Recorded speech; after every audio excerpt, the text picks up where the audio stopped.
नमस्कार, BDV news के इस बुलेटिन में आपके साथ मैं हूं स्वाति। शहर से जुड़ी खबरों को देखेंगे विस्तार से, लेकिन सबसे पहले एक नजर डालते हैं हेडलाइंस पर। मुख्यमंत्री कन्यादान योजना के तहत 27 जून को आयोजित होने वाला सामूहिक विवाह कार्यक्रम स्थगित। शासकीय योजना के पोर्टल बंद होने से बनी विषम स्थिति।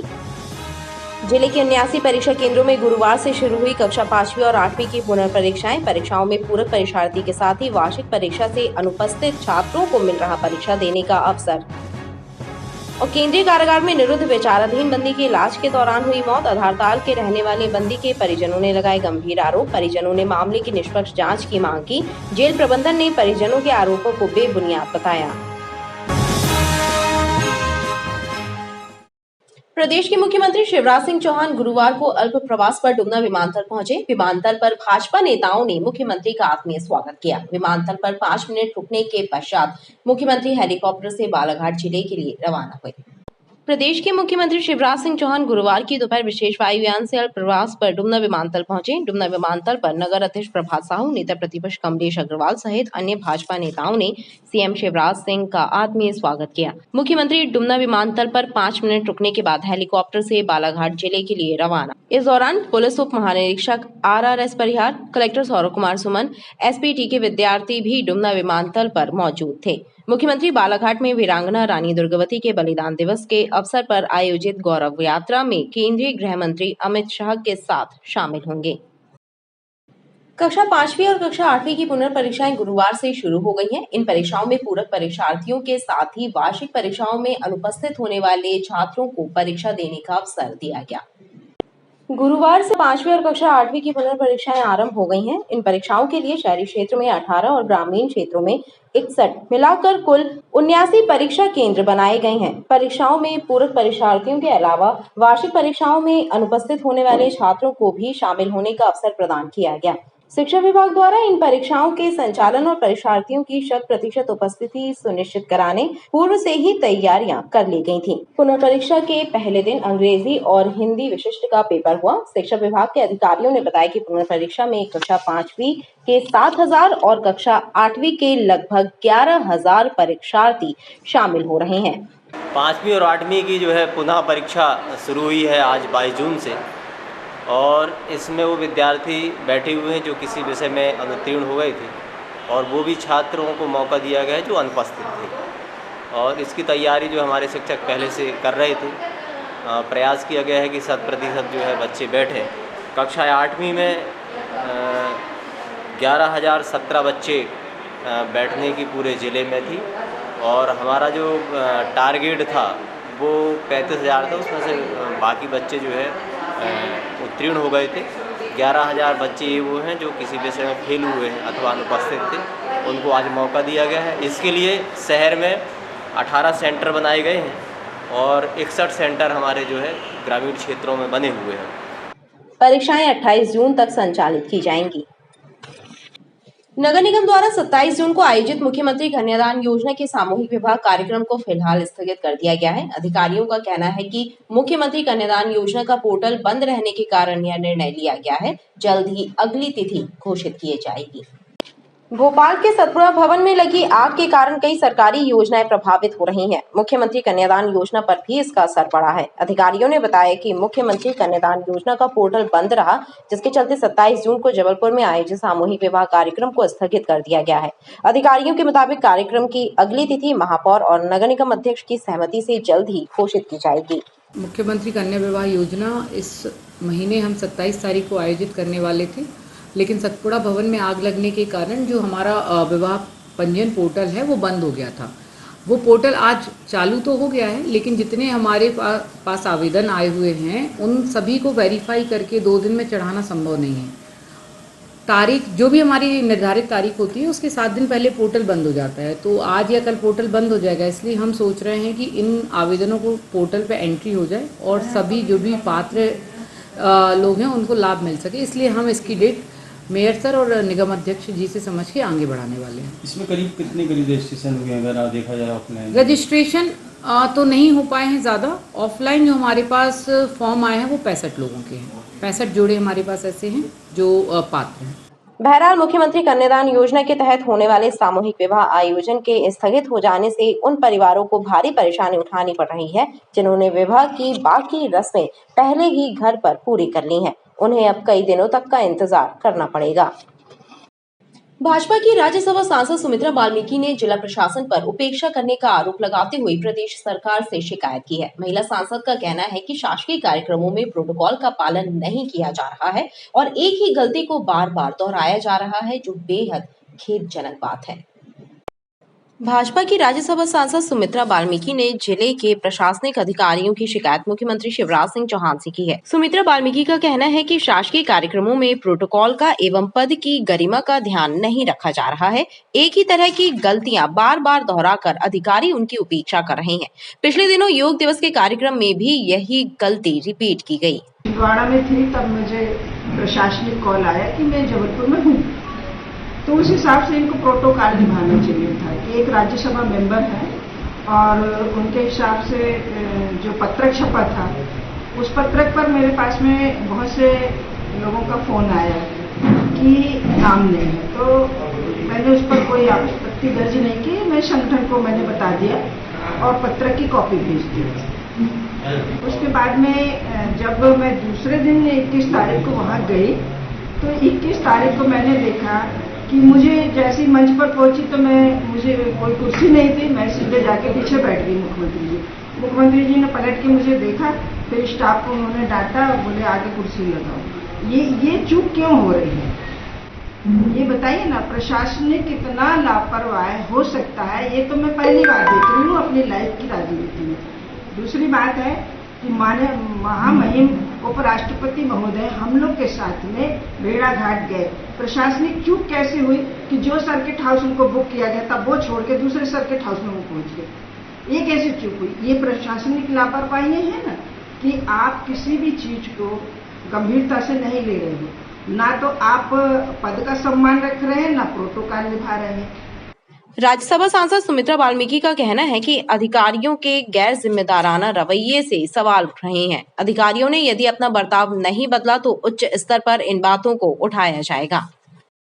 शासकीय महाकौशल कॉलेज में स्थित स्वामी विवेकानंद करियर मार्गदर्शन सेंटर में प्रतियोगी परीक्षाओं की तैयारी कर रहे छात्रों के लिए मार्गदर्शन सेमिनार का आयोजन किया गया। इस कार्यशाला के माध्यम से प्रतिभागी छात्रों को विषय विशेषज्ञों द्वारा गाइडेंस प्रदान किया गया। कार्यशाला के समापन के मौके पर छात्रों को प्रमाण पत्र प्रदान किए गए। पीएससी सहित अन्य प्रतियोगी परीक्षाओं के माध्यम से भविष्य संवारने का प्रयास कर रहे छात्रों को महाकौशल कॉलेज स्थित स्वामी विवेकानंद करियर मार्गदर्शन सेंटर में विषय विशेषज्ञों द्वारा गाइडेंस प्रदान किया गया। छात्रों के लिए आयोजित इस कार्यशाला का समापन हुआ। इस अवसर पर अतिथि संचालक डॉक्टर पवन तिवारी ने छात्रों को मार्गदर्शन प्रदान करते हुए उन्हें प्रमाण पत्र भी दिए। इस अवसर पर प्रोफेसर डॉक्टर अरुण शुक्ला सहित अन्य शिक्षक गण मौजूद रहे। परीक्षा पूर्व तैयारी प्रतियोगी परीक्षाओं की इसके लिए आज इसका समापन हुआ, जिसमें हमारे अतिरिक्त संचालक कार्यालय के नोडल अधिकारी डॉक्टर पवन तिवारी जी द्वारा हमारे विद्यार्थी जिन्होंने जूनियर फेलोशिप परीक्षा पास की और केवी में जिन्होंने अपना सिलेक्शन पाया, उन विद्यार्थियों को पुरस्कृत किया गया, उन्हें स्मृति चिन्ह प्रदान किए गए। यहाँ विषय विशेषज्ञ के रूप में शालिनी मिश्रा द्वारा विद्यार्थियों को पीएससी और अन्य प्रतियोगी परीक्षाओं के लिए तैयारी करवाई गई और उनको बताया गया कि किस प्रकार से समय का विभाजन करना चाहिए, किस प्रकार से प्रश्नों के आंसर देना चाहिए। इस मार्गदर्शन सेमिनार में बड़ी संख्या में छात्र छात्राएं शामिल हुए और सेमिनार के माध्यम से प्रतियोगी परीक्षाओं की तैयारियों संबंधी मार्गदर्शन प्राप्त किया। जिले के लोक सेवा केंद्र में आय और मूल निवासी प्रमाण पत्र बनवाने के लिए आवेदकों को परेशानी का सामना करना पड़ रहा है। दरअसल ई-केवाईसी के बगैर आवेदकों के मूल और आय प्रमाण पत्रों के आवेदन स्वीकार नहीं हो रहे, लिहाजा जानकारी के अभाव में आवेदक मूल निवासी और आय प्रमाण पत्र बनवाने के लिए परेशान हो रहे हैं। जिले के लोक सेवा केंद्र में मूल निवासी और आय प्रमाण पत्र बनवाने के लिए पहुंच रहे आवेदक परेशान हैं। दरअसल ई-केवाईसी के बगैर आवेदकों के मूल निवासी और आय प्रमाण पत्रों के आवेदन स्वीकार नहीं हो रहे हैं और न ही प्रमाण पत्र जारी किए जा रहे हैं। ऐसे में आवेदकों को परेशानी का सामना करना पड़ रहा है। खास बात यह है कि लोक सेवा केंद्र के अधिकारी कर्मचारी भी इस नए नियम और प्रक्रिया से अनजान हैं, जिसके कारण लोगों की परेशानियां बढ़ गई हैं। मूल निवासी और आय प्रमाण पत्र और जाति प्रमाण पत्र में इसमें KYC अनिवार्य कर दिया गया है। इसमें हमारा एक खुद का था, उसमें बच्चे का KYC नहीं था, तो उसके लिए मूल निवासी बोले KYC करवा के ले आइए और इसके बाद ही जमा हो गए फार्म, नहीं तो KYC अनिवार्य कर दी गई है। और आवेदकों को पता नहीं है, बेचारे आके यहाँ भटकते हैं और चले जाते हैं। किसी के में KYC नहीं हुआ है और यहाँ लोक सेवा प्रबंधन का कहना है कि KYC करवा के लाए तभी आपके फॉर्म सबमिट किए जाएंगे। MP डिस्ट्रिक्ट साइट में कि एक आवेदन करने पर उसमें मांग रहे हैं KYC, आय प्रमाण पत्र और मूल निवासी और जाति प्रमाण पत्र। इसमें KYC होना जरूरी है, तभी आवेदन हो पाएगा। तो लोक सेवा केंद्र से KYC भी की जा रही है। तो ये क्या आदेश आया है? ये आदेश नहीं, साइड में मैनुअल आता है। क्या है उसमें? साइड आगे नहीं बढ़ाने देती जब तक KYC ना हो। और अगर KYC नहीं है तो मूल आय निरस्त माना जाएगा? निरस्त नहीं माना जाता, उनका KYC करके आवेदन को आगे बढ़ाया जाता है। KYC क्यों अनिवार्य की गई है? तो साइड में मैनुअल की गई है, उसकी जानकारी मैं नहीं दे सकता। लोक सेवा केंद्र में मूल निवासी प्रमाण पत्र और आय प्रमाण पत्र बनवाने का कार्य प्रभावित है और लोगों को KYC के लिए भी परेशान होना पड़ रहा है। मंदिर के सामने खुली शराब दुकान को हटाने की मांग को लेकर शांतिनगर में क्षेत्रीय लोग धरने पर बैठे हैं। आंदोलन में भाजपा और कांग्रेस दोनों पार्टी के कार्यकर्ता शामिल हैं। शांतिनगर क्षेत्र में श्री राम जानकी मंदिर और जैन मंदिर के पास खुली शराब दुकान के कारण लोग आक्रोशित हैं। क्षेत्रीय लोग पिछले 5 दिनों से धरने पर बैठे हैं। इनका कहना है कि मंदिर, स्कूल और कोचिंग क्लास के बिल्कुल नजदीक खुली शराब दुकान के कारण शांति भंग होने की आशंका है, लिहाजा इसे कहीं दूर शिफ्ट कराया जाए। शराब दुकान के कारण महिलाओं और बच्चों का निकलना मुश्किल हो जाएगा।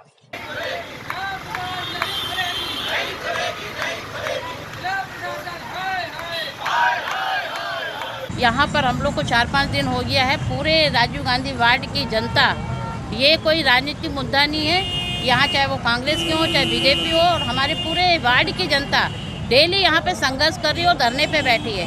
लेकिन किसी भी शासन प्रशासन और जिला को ये बिल्कुल जू नहीं लग रही है कि वास्तव में यहाँ पीड़ा क्या है। अभी स्कूल खुलने वाला है और ठीक दारू की दुकान के सामने यहाँ बस खड़ी होती है। पूरी माताएं बहनें बच्चों को लेके आती हैं, आप देख भी सकते हैं। इतना ट्रैफिक है, फ्लाईओवर आने वाला है, इतने एक्सीडेंट होना है कि 2-4 लोगों की यहाँ पर रोज मौत होना है। लेकिन हम लोग हमेशा से यही चिल्ला रहे हैं कि ये दुकान यहाँ नहीं खोलो। इसके पीछे भी मंदिर है और सामने भी मंदिर है। अब ये बताइए, यदि ये शराब की दुकान खुलेगी तो यहाँ के रहवासियों का क्या हाल होगा? बोतल ले लेके खुलेआम मंदिरों के सामने बैठेंगे। जैन मंदिर लगी हुई है यहाँ पर, और शासन प्रशासन को हम लोग ने ज्ञापन भी दिया है। यदि ये दुकान शीघ्र बंद नहीं हुई तो बहुत तीव्र आंदोलन होगा और हम लोग तो इसी प्रकार धरना दे ही रहे हैं और बैठेंगे। लेकिन मैं कलेक्टर से यही अनुरोध कर रही हूँ, आप दुकान का मेरा कोई विरोध नहीं है, शराब की दुकान शराब वालों का कोई विरोध नहीं, वो अपना ले जाए दुकान कहीं भी आसपास में खोले, लेकिन इस पॉइंट पे दुकान नहीं खोलना चाहिए। क्षेत्रीय लोगों का कहना है कि यदि शराब की दुकान को हटाया नहीं गया तो तीव्र आंदोलन किया जाएगा। रिहायशी इलाके को कलारी और अहाते में तब्दील नहीं होने दिया जाएगा। नेताजी सुभाष चंद्र बोस केंद्रीय कारागार में निरुद्ध एक विचाराधीन बंदी सुरेश उर्फ मोनू विश्वकर्मा की तबीयत खराब होने के बाद मौत हो गई। मृतक के परिजनों ने जेल प्रशासन और पुलिस पर गंभीर आरोप लगाते हुए मामले की जांच की मांग की है। नेताजी सुभाष चंद्र बोस केंद्रीय कारागार में वारंट पर भेजे गए विचाराधीन बंदी सुरेश उर्फ मोनू विश्वकर्मा की तबीयत खराब होने के बाद इलाज के दौरान मौत हो गई। जेल प्रशासन ने मोनू को मेडिकल कॉलेज में इलाज के लिए भर्ती कराया था। इधर बंदी मोनू विश्वकर्मा के परिजनों ने उसकी मौत को संदिग्ध बताया है और उन्होंने जेल प्रशासन और पुलिस पर गंभीर आरोप लगाए हैं। परिजनों ने इस मामले को लेकर जेल गेट पर हंगामा किया और पूरे मामले की निष्पक्ष जाँच की मांग की। तो लगता लापरवाही है किसकी? जेल प्रशासन की, क्योंकि ये जो चौकीदार होते हैं गोल वाले, वो मारपीट, पैसे की मारपीट करते हैं, या कोई काम के लिए बोले ऐसा करके आ, नहीं किया, मारपीट कर देते हैं। लड़का कमजोर था थोड़ी। कमजोर। ऐसा सुना कि आप यहाँ पे मारापीटी हुई क्या उसके साथ? मारापीटी होगी जरूर। क्यों नहीं हुई होगी?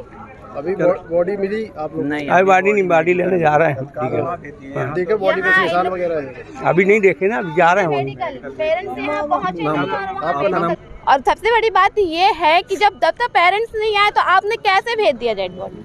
हम ये जानते हैं क्यों कोई भी अगर कुछ भी ऐसा काम होता तो पहले घर वालों को खबर दी जाती। अगर थोड़ी बहुत भी तबीयत खराब हुई थी तो घर वाले तो थे, और क्या आपके पास फॉर्म नहीं था, कुछ नहीं था कि आप बता नहीं सकते थे, तो आपने कैसे डेड बॉडी भेज दी बिना पेरेंट्स के? बस क्या लगता है आपको कि कुछ अंदर कुछ हुआ होगा, ऐसा कुछ हुआ होगा। वो तो सीधे आपने कुछ खबर नहीं किया, सीधे बता दिए कि आप सीरियस, और हमको बता दिए कि खत्म हो गया, और हमने वहाँ मेडिकल में माना और कल 10 बजे आप डेड बॉडी लेके जाना। इधर जेल प्रशासन के अधिकारियों का कहना है कि मोनू विश्वकर्मा नशीले इंजेक्शन लगाने की लत का शिकार था। 18 जून को जेल में आने के बाद उसे तबीयत खराब होने की वजह से जेल अस्पताल में ही भर्ती किया गया था, जहां से उसे मेडिकल रेफर किया गया। जेल प्रशासन ने परिजनों के आरोप को बेबुनियाद बताया है। विचाराधीन बंदी सुरेश उर्फ मोनू पिता बालकृष्ण आधारताल निवासी था। ये 26 वर्ष इसकी उम्र है। ये 4 बार जेल में आ चुका है। इसका पूरा रिकॉर्ड है हमारे पास में। ये 2018 से लगातार जेल में आ रहा है और ये लड़ाई झगड़े और आबकारी एक्ट में आता रहा है हर बार। और ये ड्रग एडिक्ट था। ये इंजेक्शन नशीले लगाता था हाथों में, और इससे पूछताछ भी किया गया तो एक इंजेक्शन से 2-3 लोगों को लगाते थे एक ही सुई से, सिरिंज से। तो ये काफ़ी कमज़ोर हालत में था। और जब भी आया 18 तारीख को वारंट में आया था। 18 तारीख को एक्चुअल में उस दिन बहुत से लोग 70-75 लोग नए प्रवेश होकर आए थे। वारंट में आया था उस दिन इसकी स्थिति काफ़ी नाजुक दिख रही थी, तो उस दिन मैंने जेल के अस्पताल में भर्ती करा दिया। तब से आते ही से जेल में अस्पताल में भर्ती था, लगातार भर्ती रहा। कल इसकी तबीयत कुछ ठीक नहीं लगी और दोपहर में इसको मेडिकल कॉलेज भेजा, और मेडिकल कॉलेज भेजने की वजह से पहले इसने दलिया भी खाया था, और मेडिकल कॉलेज भेजा तो शाम को इसकी मृत्यु हो गई। ये आते के साथ ही कैदियों के साथ नहीं रहा, बंदी वार्ड में नहीं रखा गया, आते के साथ ही जेल अस्पताल में रखा गया ऐसे, क्योंकि अस्वस्थ था, कमज़ोर था। और परिजन आरोप तो लगाते हैं अचानक कि, और परिजन जिस दिन से आया है उस दिन से परिजन आज तक मिलने नहीं आए इससे। बीच में परिजन भी इसको अंदर कराते थे, परिजन ही परेशान थे। इतना घर की सामग्री बेच के नशीली चीज़ प्राप्त करना और सेवन करना, इसका यह काम था। बहरहाल बंदी के शव का पोस्टमार्टम कराया जा रहा है। साथ ही जेल प्रशासन ने मामले की मजिस्ट्रियल जांच कराने की बात भी कही है।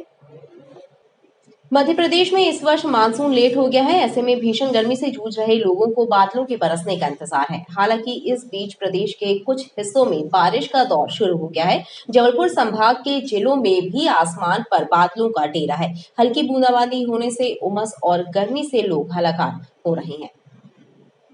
मध्य प्रदेश में मानसून भले ही लेट हो गया हो, लेकिन बिपरजॉय तूफान के असर से प्रदेश के कई हिस्सों में बारिश तो कई हिस्सों में हल्की बूंदाबांदी का दौर जारी है।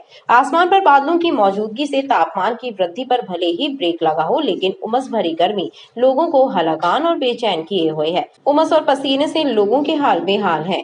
शाम तक पानी गिरने के आसार है, और अगर अभी गिर जाए तो और अच्छा है। उम्मीद लग रही है कि गिरेगा। अभी उम्मीद लग रही है कि पानी गिरेगा, आज ही गिरना चाहिए। और धूप वगैरह सुबह से नहीं निकली, इसलिए आज बहुत अच्छा मौसम है। आज पूरे दिन राहत था, 12-1 बजे राहत का समय। हालांकि मौसम विभाग ने अगले 4-5 दिनों में मानसून के प्रदेश में पहुंचने की संभावना व्यक्त की है, लेकिन इसके पहले प्री मानसून की बारिश होने की संभावना भी जताई है। जबलपुर में भी गुरुवार को मौसम बदला रहा। आसमान पर बादलों की मौजूदगी के साथ उमस भरी गर्मी से लोगों को बेचैनी का सामना करना पड़ा। पिछले 24 घंटे में जिले का न्यूनतम तापमान 28.5 डिग्री सेल्सियस दर्ज हुआ, जो सामान्य से 3 डिग्री सेल्सियस अधिक था। खबरें लगातार जारी हैं, आप देखते रहिए BDV न्यूज।